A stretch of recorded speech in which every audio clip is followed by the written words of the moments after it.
আপনি কি জানতেন আপনার পেটের মধ্যে একটা আলাদা মস্তিষ্ক রয়েছে যেটা সব সময় আপনার মাথার মস্তিষ্কের সঙ্গে কথা বলে? ডক্টর ইমরান মেয়র তার এই বই দ্য মাইন্ড গাট কানেকশনতে বলছেন আপনার মাথার মস্তিষ্কের সঙ্গে পেটের মধ্যে রয়েছে একটা জটিল এবং খুব শক্তিশালী যোগাযোগ ব্যবস্থা, যাকে উনি বলছেন গাট ব্রেন অ্যাক্সিস।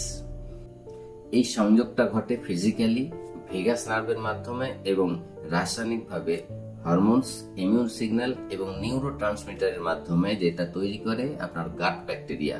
তাই স্ট্রেস আপনার পেটের সমস্যা তৈরি করতে পারে, আবার অন্যদিকে গাট হেলথ প্রভাব ফেলে আপনার মুড, আপনার স্মৃতিশক্তি, এমনকি আপনার ডিসিশন নেওয়ার ক্ষমতার উপরেও। তাই নেক্সট টাইম যখনই গাট ফিলিং হবে অবহেলা করবেন না, কারণ আপনার গাট সবসময় আপনার মস্তিষ্কের সঙ্গে কথা বলছে। এমনই আরো হেলথ টিপস পেতে অবশ্যই ফলো করুন। সুস্থ থাকুন।